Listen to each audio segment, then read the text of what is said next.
Welcome to Molden and Schmidt, the podcast where we talk about the future of motoring and crucially how to make it more sustainable. I'm Nick Molden from Emissions Analytics. We're a specialist in real-world emissions testing, and I'm joined as usual by Oliver Schmidt. Hi, my name is Oliver Schmidt. I've been working in the automotive industry in various positions for the last 25 years. And again, we are very happy to be joined by Felix Leach, who's Associate Professor of Engineering Science at the University of Oxford, and also author of a book called Racing Towards Zero. Hi, Felix.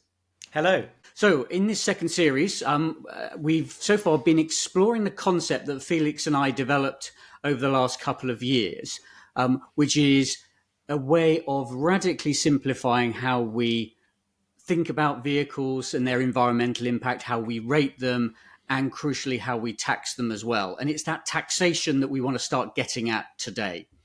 This is all in our book called Critical Mass, The One Thing You Need to Know About Green Cars. And Oliver's here as our critical friend. We realise such an idea for radical simplification needs to be thoroughly challenged before it can be put forward as a fully fledged policy proposal. So, Oliver, we look forward to your stress testing of this. Thank you. In the last episode, we looked at the basic science of it. Why does it have empirical and conceptual sense? And now we want to start looking forward to the practicalities. But Felix, I'll hand over to you in a sec. But just to explain the sort of basics, which is what we talked about before, was essentially how you can rate vehicles and how we were showing that mass is a very good proxy for the rate of emissions, a whole variety of sources from carbon dioxide, but also embedded emissions and if noise and effect on infrastructure.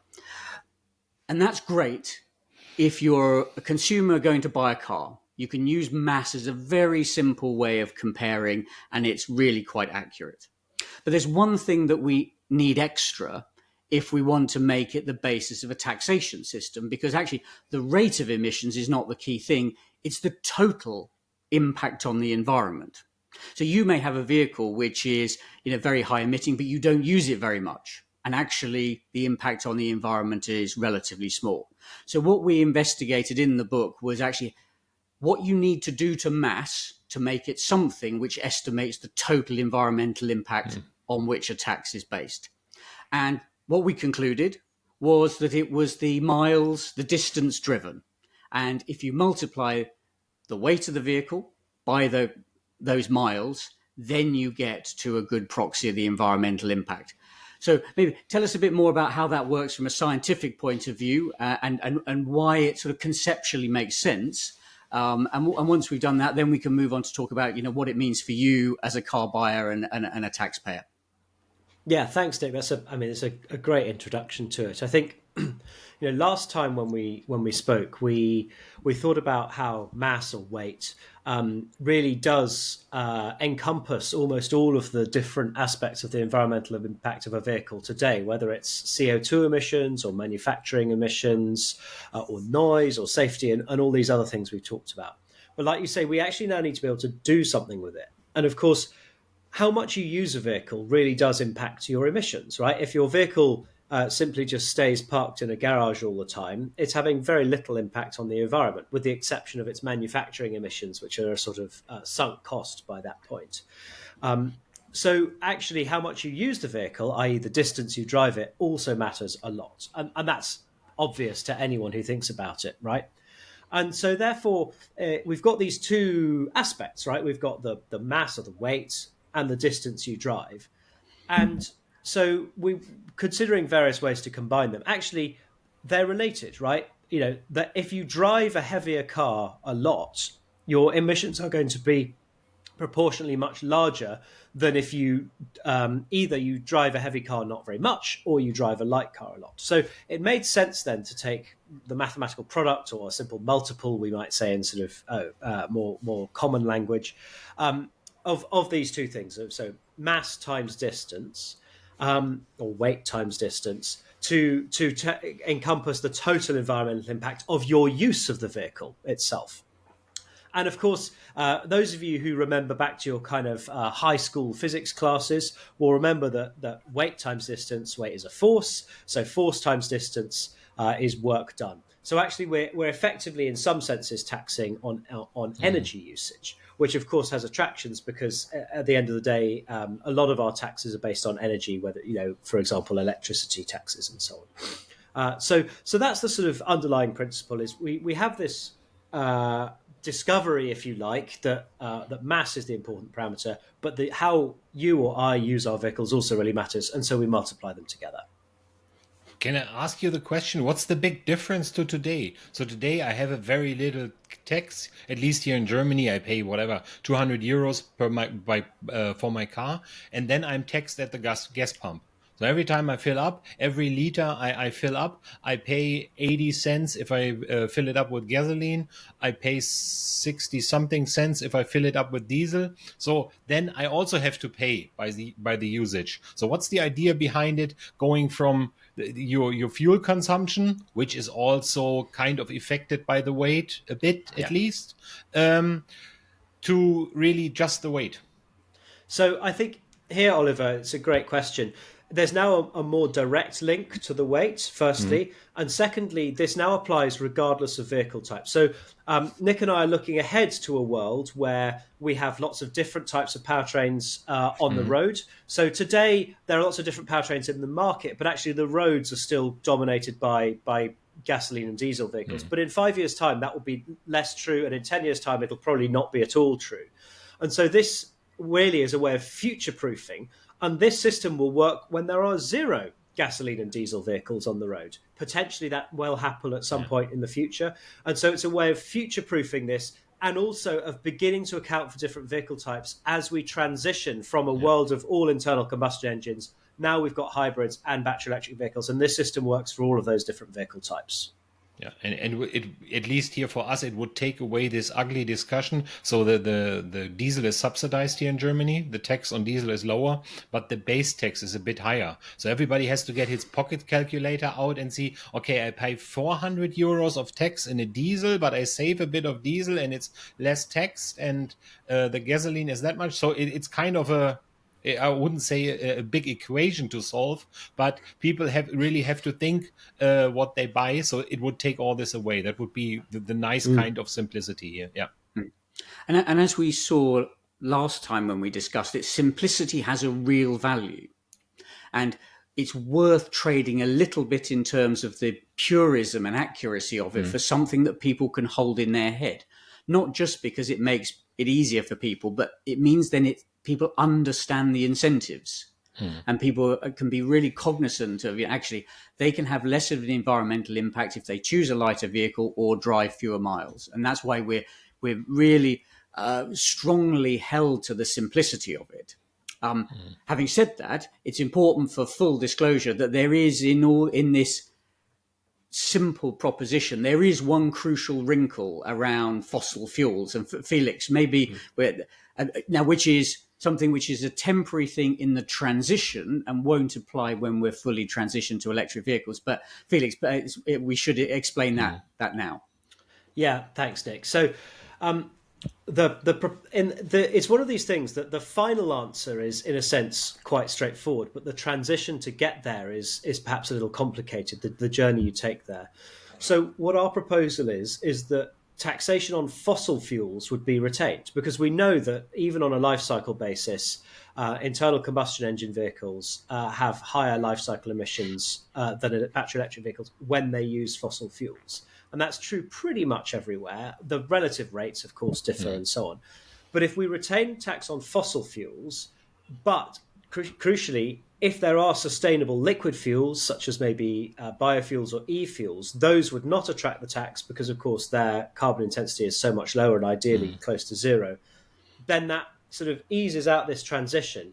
And it means that we're not effectively subsidizing fossil fuels, because otherwise you could say, well, an electric car is very heavy and therefore. So if you retain the fossil fuel tax, there immediately becomes further incentive to switch away from fossil fuels, whether that's to an e-fuel or to an electric vehicle. That could be the market that would decide kind of how cheaply e-fuels could get produced, how cheaply battery electric vehicles can get produced, and so on.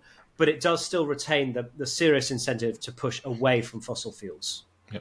I think a lot of governments will love you because for a certain period of time they have double income out of the new taxation system, and one time out of the fuel Oliver, tax. I think that will only be true towards the end. So what we propose is that you don't move straight to the new taxation system, because that would create some bumps, both for EV users who maybe have paid no tax or very little tax before, but also, like you say, for internal combustion engine vehicle users who suddenly may find they're being taxed double, like you say. So what we propose is that the transition would go along with the proportion of battery electric vehicles in the fleet. So, for example, in the UK at the moment, the fleet is about 3 to 5% battery electric vehicles. So you'd phase it in initially in year one at that level. And then you'd keep phasing it with the proportion of vehicles in the fleet. And that would stick to our principle of revenue neutrality. The only exception to that would be towards the end. If you insisted on using a fossil fuel instead of a sustainable fuel, then that would be a source of extra taxation. But that would be the only extra taxation would be exclusively on fossil fuel use towards the end of our system. And the way I see it conceptually, why this is sort of makes sense that we have to retain this. Well, so it's no longer fuel duty; it's fossil fuel duty. So it narrows its scope in any case. But I think the rationale is that for any system to be universal, you can't build in this essentially massive free benefit of millions of years of geological forces that have created crude oil.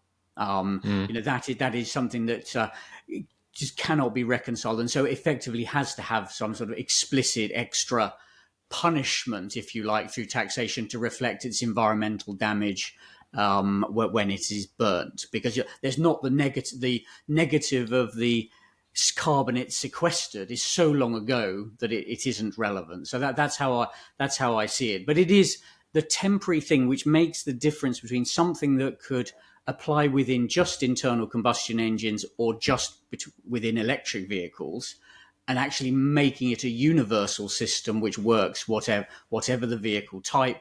And it also sets up the right incentives, whatever the vehicle type. So I think that's that makes sense. But then Felix, how does it then express itself practically? So, if you're buying a car today, what would you expect if our way of the world was implemented? How would it change from a customer's point of view? Yeah, so that's a great question, Nick. I think let's look, if you allow me just to talk through how it would work. So the first thing is, for a given country, what you would need to know is the average weight of the vehicles in that country, the average distance that they're driven in a year, and the total tax take from motoring in that particular country. And that's going to vary from country to country, right? And because of our revenue neutrality, we just take that total tax take, and that will equal the answer that we get to at the end. So once we know those numbers, the idea would be, if you drive an average car an average distance, your tax is not going to change today. But of course, if you have a lighter car or you drive less, your tax will go down. So if we assume that we can phase this in, the first thing that we would do is abolish the annual tax. So in the UK, that's called vehicle excise duty. Different countries have different names. So that just gets abolished overnight. So nobody pays that. And everybody begins to pay some of the weight distance tax, like I said, in proportion to the proportion of battery electric vehicles in the fleet. Okay, so running the numbers, the new weight-based tax would start at 2 UK pence per mile, 3 US cents per mile, or 1 euro cent per kilometre in the first year, using the penetration of battery electric vehicles in those particular jurisdictions. And then the final version, once that we'd moved to a world of entirely sustainable fuels and battery electric vehicles, it would be 8 UK pence per mile, 11 US cents per mile, and 5 euro cents per kilometre. Okay, so that's the sort of phasing that you would see.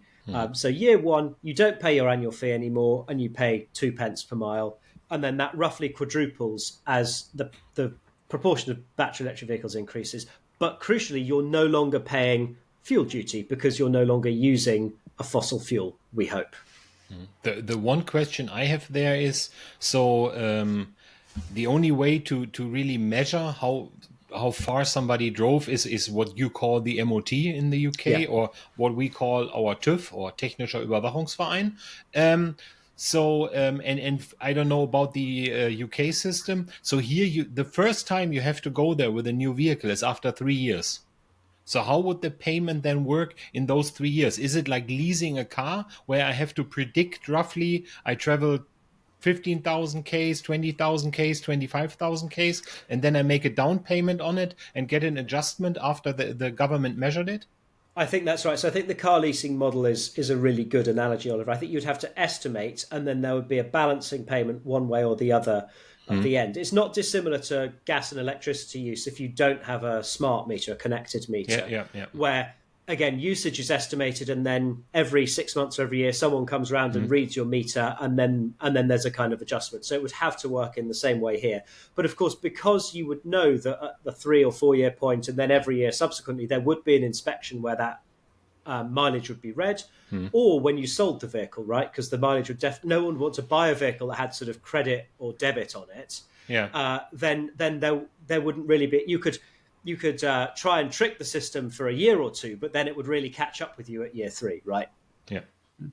And the odometer itself is very analogous to a meter, a gas meter in a house, in that it's effectively a legally defined and protected metering mechanism. So if you tamper with your odometer on your vehicle, that is an offence of different forms in different countries, but you don't do it lightly. So there's a massive disincentive. Disincentive already, and there's also a relevant thing. There's the timing of the payments as well, because at the moment governments essentially get the tax revenue front ended in the annual fee, and then they get the fuel duty and VAT revenue as you drive. What we wouldn't want to see is suddenly the revenue becoming all back ended in the year, because that would create a big fiscal timing deficit for government. So that's another reason, apart from the practicality of it, that it would be it would need to be spread and a suitable proportion up fronted in the overall system. I have one question. You mentioned that any alternative fuels you would consider no tax on them. So how is it currently in the UK? Are they taxed like normal fuel? Yeah, so as far as I can, so in the UK we have roughly E10 in our gasoline. You don't have HVO as a diesel alternative? So there is, but it's only really used in fleets. You can't really buy it at the pump. Okay, you can buy it here now. It's official here now, but you pay the same duties on HVO, which definitely isn't a fossil fuel, but you pay fossil fuel tax. So it's kind of ridiculous. And the taxation hasn't changed as we've gone from, say, E5 to E10. The taxation hasn't changed. So exactly. So this is also a way of incentivizing these sustainable fuels. Yeah. So then, how do you see it working, or how could it possibly work in terms of minimizing the cost for government? Because one of the things which is very important for governments is that they can collect the maximum amount of taxation with the smallest cost of collection and the lowest amount of fraud. That's why taxes like VAT are fantastic, because they're very cheap to collect, because it's put on the merchants, and it's very, very difficult to avoid. So how do you see this tax, Felix, scoring in those dimensions? How would it work best for governments? So I think you could get to a point where it's pretty similar to the existing fuel duty system. So I understand that fuel taxation is one of the lowest cost taxes at all, because you basically just got a meter on the pump and then you multiply by the rate. I think you're now putting it onto the garages that do that technical inspection. So there would need to be some sort of verification around making sure that they're not cheating, because you could imagine bad actors who, quote unquote, accidentally write down the wrong mileage or whatever. But again, I think if provided there was strict licensing in there, that would be easy, because the odometer, like you were just saying, Nick, is like a meter. It's very difficult to reverse that. I think ultimately the cost could be kept very low. But I think these first 3 or 4 years, like Oliver says, before the first technical inspection, that will be an area where people could cheat the system, but it would come back to bite them if they did. Yeah, and the one thing is, so if you go for, I don't know the UK, but if you go for an inspection here now, they always perform an OBD readout. Yeah. And if you would improve the system, you could read out the odometer reading. And the odometer is not only stored in the odometer itself. It is Yeah. stored in various ECUs all over the cars. This is a safety measure done by the manufacturers, so that even if somebody adjusts its odometer, which is pretty simple to do, there are a lot of companies that offer this service called odometer adjustment. They, of course, they don't call it cheating; they call it odometer adjustments. Just for fun, a friend of mine just bought a car with 180,000 kilometers, and then he went into the history. It has done 560,000 kilometers. So I think this will end up in court, but so it's possible to adjust this. But if you then go into other ECUs, so this would be one thing that you just modify the readout, and then from this readout, you can actually see in your papers what the value is. So Yeah. this is foolproof. And there's also the nice thing about odometers, which is it must be sequential. So, just as an example, a previous car of mine, at one of the annual inspections, they just accidentally reversed 2 digits of the odometer reading when they were writing it down. And then the next year, it was clearly out of sequence. And when I came to sell the car, I was unable to sell the car because of the reason that Oliver just said. At first glance, it looked like I'd maybe done an odometer adjustment. Now, I could apply to get it, it was clearly a typo in this case. And so you could apply to get it reversed. But there was, I was unable to sell the car until the government had approved that retrospective adjustment. So I think here, if you can't sell a car, it's effectively valueless. So there's a lot riding on these numbers. Yeah. And this goes to show, in my view, that this is actually one of those taxes that would be relatively easy to implement because a lot of the infrastructure, the legal infrastructure, already exists. It requires governments just to put the bits together in a useful way. But Oliver, I had a final question for you in terms of how this might ever be adopted, because certainly in the UK and in many other countries, vehicle taxation is incredibly sensitive political topic. Here, vehicle fuel duty has been frozen in nominal terms for many years now because no government has had the confidence to uprate it even in line with inflation. So it's been whittled away in real terms. It just goes to show how sensitive it is. In this case, where we're putting forward something which is more sensible, aligned with environmental credentials, also revenue neutral, so it should be relatively palatable. Nevertheless, I'm sure would receive, skepticism or concern from governments. Is there anything we can do in the positioning of this to make it more palatable or less unpalatable to governments? So the first thing I would say, it looks like Brexit has worked in at least some parts, because our fuel prices have been adjusted by the raise of CO2 equivalent payments. So here the gas prices get adjusted about 3 cents a year per liter for CO2 compensation. So lucky you. This is always it's a big deal every year. So every year you have all these consumer magazines that are dedicated to cars, and of course it's the big complaint about that this goes up. So this would also be one of my questions in the end to Felix. How do you calculate your THG quota and your CO2 compensation quota into this that raises year by year? So this would be the one question. And then the other thing, I think the implementation, we discussed it already last time, it is not that difficult. So it's basically the same as today. Today, I have this little down payment, 200 euros for a gasoline car, 400 for a diesel car. And then I pay at the pump every time. So I would even say, I wouldn't, as people are, or the best reward for a person is always paying less. So if I go to the pump, if I have an ICE vehicle, if I go to the pump and just don't pay or pay less there, or if I pay less for my electricity or everything because the tax is all deducted from it, my instant reward is there. So I think this system gives you an instant reward and a regret later when they come to collect the tax once a year. So this Yeah. is the big advantage I see is the instant reward.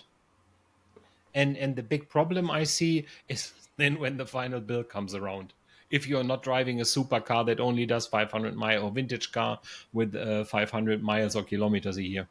Yeah, Oliver, I think your point about adjustment's a really good one because, of course, governments may wish to tax motoring more. But the other issue is, of course, that what we want to do is to make people either drive less if they can or to have a lighter vehicle. And so suppose everybody does that, then the total tax take might decrease. Yeah. And governments won't like that, right? Yeah. So I think the adjustment mechanisms here are either you can be upfront politically, which is unlikely but possible, and say we need to increase the total revenue from motoring. We want to punish motoring more. So that'd be analogous, like you say, Oliver, to your kind of annual increase in tax. Or you can say, okay, we're going to start to adjust downwards the average mass that we'll consider as our sort of middle point of the vehicle distribution, or the average distance. Yeah. And so suppose, you have a 1,800 kilogram average vehicle mass today, and everybody suddenly buys a 1,500 kilogram vehicle. You just reset that 1,800 point to 1,500, and that will, of course, readjust all the taxes proportionately. So this would be also one of the questions. So you said you are going by the installation rate of electric vehicles in the market. Are you going by the actual numbers or by those numbers that are the wish of the government? So it would have to be the sales figures. That's the only... Yeah. But if you want to enforce electric vehicles, wouldn't it be easier just to go by the mandated numbers by the government? Yeah, it would. That's a good point. Then you could effectively add additional force behind this transition. I think what I would say is maybe I would slightly rephrase that to be of sustainable vehicles. So suppose that there is a world where e-fuels can become price competitive. You wouldn't necessarily want to punish those vehicles necessarily, although they would have the advantage of lower mass. But I think in the interim where, sustainable fuels are a long way away from being, 100% in the market, this will be fun. You may need to adjust it for that later on. Yeah. Okay. Great. Well, I think we'll leave it there for today. And Felix, thank you very much for explaining the technicalities and to Oliver too. And I think we will go into this in another level of detail in the next episode. But I think it's worth reflecting. In the first series of Malden and Schmidt, we talked about our old friend Jacob Rees-Mogg and his 1936 Bentley vehicle. Which is, and it's a good limiting case because that vehicle, to my understanding, is not driven that many miles, but is absolutely terrible in terms of its exhaust emissions. But actually, for what it is relatively light because of its age. And so actually, this is a system which can incorporate, because that vehicle is not driven very many miles, the actual aggregate environmental impact from that vehicle is quite low. So actually, it's always nice when we're talking about a universal system to consider those limiting cases. And in so many ways, Jacob Rees-Mogg is a limiting case. And I think that proves there is an essential sense in this system. So I think we'll on that note, we'll leave it there for this episode. But Felix, thank you again. Oliver, thanks again. Thanks for listening. And we'll see you next time. Thank you. Bye-bye. See you.